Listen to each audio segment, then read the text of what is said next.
بص من الاخر كده مفيش جن. لو انت واحد فاكر ان في كائنات غير مرئيه بتكون موجوده في الحمامات وفي الصحراء بالليل وفي الغابات وفي الكهوف، ونفس الكائنات دي اللي لا مؤاخذه بتركب الانسان وبتاثر عليه وبتاثر في سلوكه واوقات بتغير صوته وبتخليه يحول، فغالبا الفيديو ده مش ليك، خصوصا بقى لما نعرف التعريف المتعارف عليه للجن. ايه هو الجن؟ بيقول لك الجن هي كائنات غير مرئية ولكنها عايشة في عالم موازي، عالم ما نقدرش نشوفه او ندركه. كلمة جن نفسها في اللغة العربية هي مشتقة من الجذر جنن، بمعنى الاستتار او التخفي او مستتر او مخفي، وده بيتماشى تماما مع طبيعتهم الغير مرئية. والكلمة نفسها ليها صلة بكلمات كتير زي كلمة جنين لانه بيكون مستتر في بطن امه، او كلمة مجنون لان عقله بيكون مستتر او مخفي، او كلمة الجنة لأنها بتكون مخفية عن الأعين.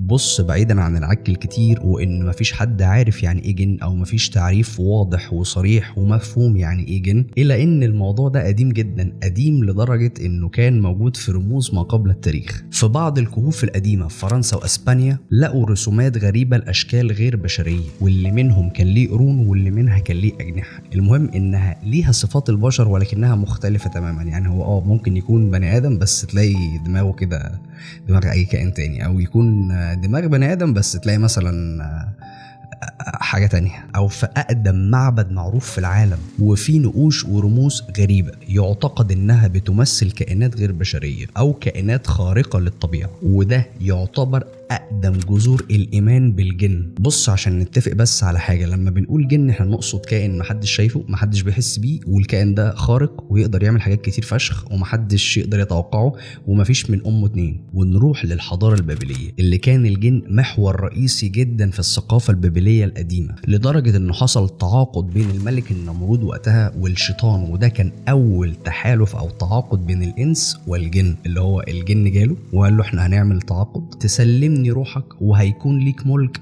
محدش شافه قبلك ولا حد هيشوفه بعدك. فالملك النمرود شاف ان ده ديل بصراحة ما يتفوتش، فوافق على عرض الشيطان ليه وبدأ فعلا يتطيله في حاجات كتير لحد ما حصلت الواقعة الشهيرة بتاع النبي إبراهيم. ومن بعدها أدرك الملك النمرود ان الجن ده او الكائن الغريب ده ما عادش يمتلك اي قدرة خارقة، وما ينفعش نتكلم عن الكائنات الغير مرئية من غير ما نذكر مصر الفرعونية اللي كانت مشهورة جدا بتعدد الآلهة بتاعتها وكمان تعدد الرموز الشريرة اللي كان من ضمنها الكا، واللي كانت تعتبر الروح الحيوية أو الطاقة الروحية بتاعت الشخص، ودي اللي بتستمر بعد الموت. بعد ما الشخص ده بيموت بتستمر روحه الروحية دي أو طاقته الروحية دي. أو كائنات البا، ودي اللي كانت بتقدر تتنقل بين عالم الأحياء وعالم الأموات، كانت بتركب من الموقف. أو كائنات الأخ، ودي كانت بيعتقد إنها بتؤثر على حياة الأحياء، يعني هي حاجة مش موجودة ولكنها بتؤثر على حياة الأحياء. وبتيجي من بعد كده الأديان اللي بتحاول تفهمنا الكائنات الغير مرئية دي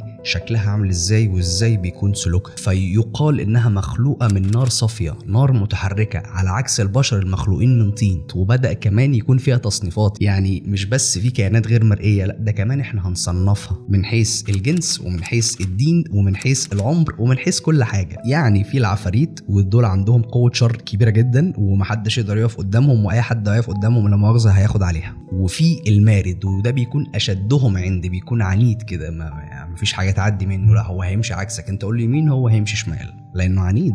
وفي الشياطين بقى، دول بيكونوا الاكتر شر وزعيمهم ابليس، بيقعدوا كده بالليل مع بعض وبيقعد ابليس يقول لهم انت هتعمل كذا وانت هتعمل كذا، واللي هيعمل فيكم اوحش حاجة انا هكافئه. وكمان بدأت قدراتهم تبقى واضحة من خلال بعض التفسيرات، منها مثلا انهم بيستطيعوا التشكل في كائنات حية زي الانسان والحيوان، وكمان بيتحركوا بسرعة عالية جدا، بيتحركوا اكتر من سرعة الضوء. ومثلي بقى على النظرية النسبية. وكمان يمكنهم سماع بعض الأسرار الكونية، ولكنهم اتمنعوا من ده من بعد بعثة النبي محمد صلى الله عليه وسلم. وكمان في الثقافات الشعبية في ذكر الكائنات غير مرئية بصفات مختلفة، ولكن تقريبا بيكون المحتوى والصفات واحد، وهو كائن غير مرئي بيمتلك قدرات عالية جدا خارقة جدا محدش يقدر عليه. وبتختلف من ثقافة لثقافة، وحتى جوه الثقافة نفسها ممكن تختلف من مجتمع لمجتمع تاني. يعني مثلا في الريف المصري أسطورة النداهة دي واحدة بيعتقد إنها جميلة جدا، عندها صوت ساحر، تقدر تنادي لأي حد ماشي بالليل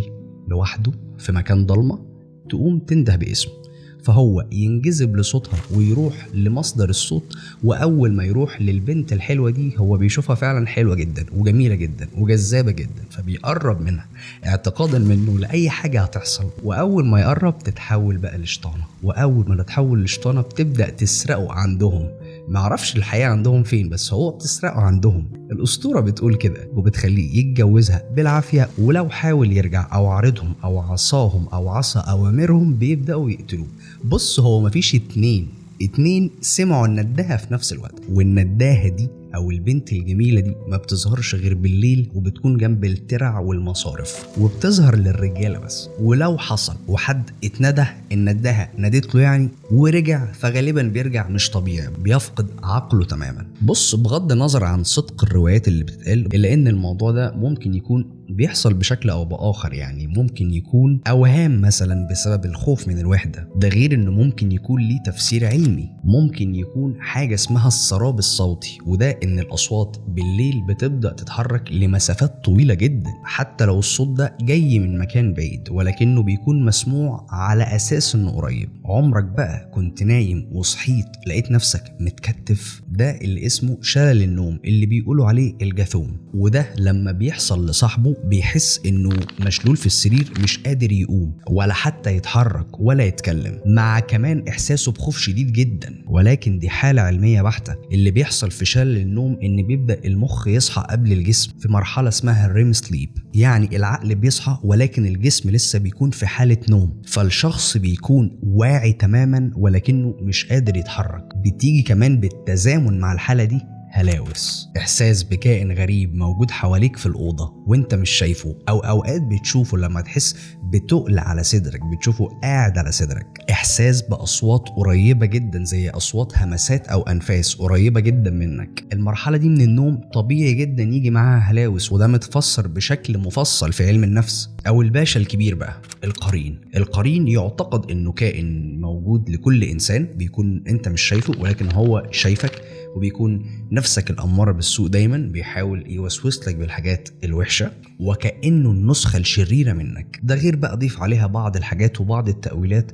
في ناس تقول لك ده بيتولد قبلك، وفي ناس تقول لك ده بيموت بعدك، وفي ناس بتقول ده انت بعد ما بتموت مش عارف بيفضل يزغزغك وانت حاجات كده يعني، واللي نفسه في حاجة بيقولها. المهم، المعتقد ان ده بيكون جزء من روحك الداخلية. في فعلا بعض الناس بيحسوا ان في اشخاص دايما معاهم في الأوضة، خصوصا لما يكونوا لوحدهم، ودي بتكون مشاكل في المخ. الموضوع هلوسة بحتة، خصوصا مشكلة في منطقة الفص الصدري، وده الجزء المسؤول عن الإدراك. أي خلل فيه طبيعي يخليك تشوف أو تسمع حاجات مش موجودة. في بعض حالات فصام الشخصية بيبدأ المريض يحس إن في شخص بيكلمه جوه دماغه وبيحاول يوجهه، وبيحاول كمان يأثر عليه، لدرجة إنه لو حب يوقف الصوت ده مش هيعرف، مأثر عليه كليا. ده مرض نفسي بحت ناتج عن كيمستري جوه المخ، مالوش علاقة بكائنات غير مرئية أو حاجة وحشة بتحاول تأثر عليه. الموضوع نفسي بحت. يلا فسر بقى على سن ده قرين، فسر بقى وقول ده قرين. بص، اي حاجه وحشه تحصل لاي حد قول انه قرين عادي، والدنيا ماشيه وحياتك بتكمل. وكل محاولات رؤيه القرين ليها تفسيرات،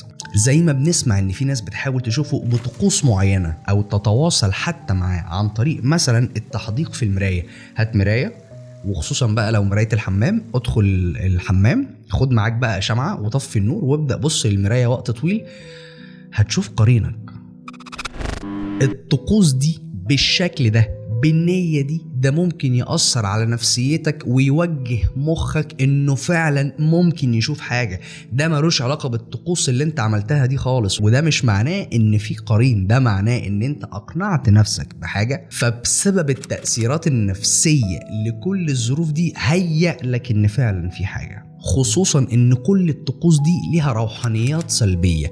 كل الناس اللي يقال انها حاولت تشوف القرين حياتهم اتبدلت للأسوأ تماما. سيبك بقى من كل ده ونيجي للفاينل بوس، الراجل الكبير، الراجل التقيل قوي، إبليس في الديانات الإبراهيمية هو الشخص المتمرد على الإله، واللي اختار الكبر والعصيان بدل الطاعة، وده بيخليه رمز للغرور والتعالي بسبب رفضه للسجود لآدم ورفضه للأمر الإلهي والتمرد عليه. بسبب احساسه بالتفوق، انا خير منه، انا مخلوق من نار وهو مخلوق من طين. فالموضوع ما كانش مجازي معاه خالص. التمرد ضد السلطة الإلهية يمثل رغبة في رفض النظام المفروض، لا مش هعمل كده. وبقى رمز كمان للإغواء والخداع لما بيجي يوسوس لبني آدم إنهم يعملوا ذنب معين أو يعملوا المعصية الفلانية، فتعرف إبليس هو المسؤول عن تضليل الإنسان وإبعاده عن طريق الحق. فهو كان واعي تماما واختار طريقه حتى لو كان مؤلم. في كتابه الفردوس المفقود لجون ميلتون بيقول على لسان إبليس، بيقول جملته الشهيرة: من الأفضل أن أكون ملكا في الجحيم على أن أكون خادما في الجنة. وهنا بيتم تصويره كرمز لرفض الطاعة بأي تمن. بص بقى يا نجم،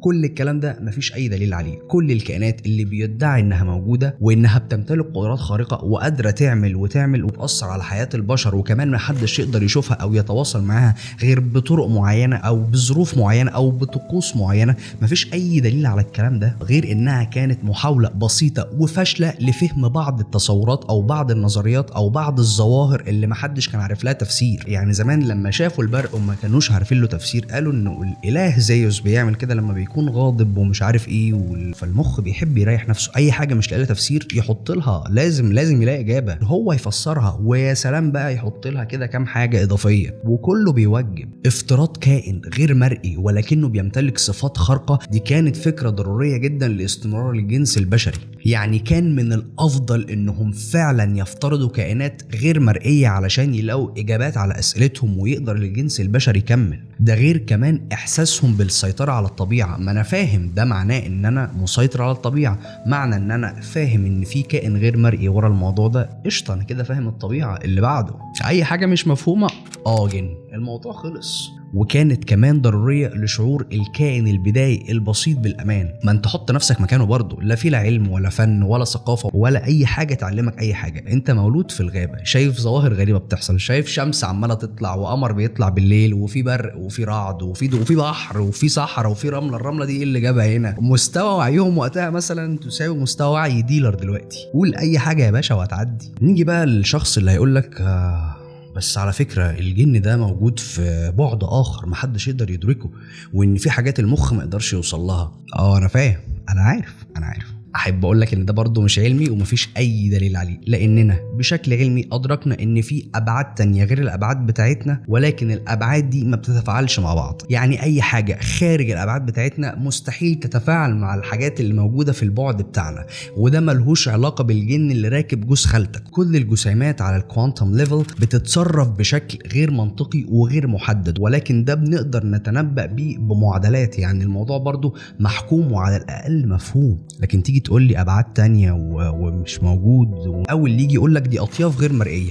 ايوه ما حبيبي، احنا خلاص بقينا نشوف كل الحاجات المرئيه وغير مرئيه. اللي ما بنشوفوش بعيننا بنشوفه بالاجهزه. يعني بنشوف كل الطيف الموجود، المرئي والغير مرئي. المرئي ده بالمرئي بالنسبه لك انت كانسان، انت حضرتك بتشوف 7 الوان، حضرتك بتشوف 7 اطوال موجيه واللي بينهم في مناطق المخ فعلا ما بيعرفش يترجمها لان العين ما بتستقبلهاش، ولكن بالاجهزه بنقدر نرصدها. وحتى لو ما بنرصدهاش يعني ما بنشوفهاش، بنقدر نحس ونقيس الطاقة اللي موجود فيها. فلو حضرتك بتدعي ان في كائنات غير مرئية في طيف غير مرئي، على الاقل هنرصده وهنحس بيه، هنستقبل طاقته، وطاقته دي هتأثر على حاجة تاني. لكن ده ما بيحصلش. وكمان ادعاء ان هم بيأثروا في اشياء مادية.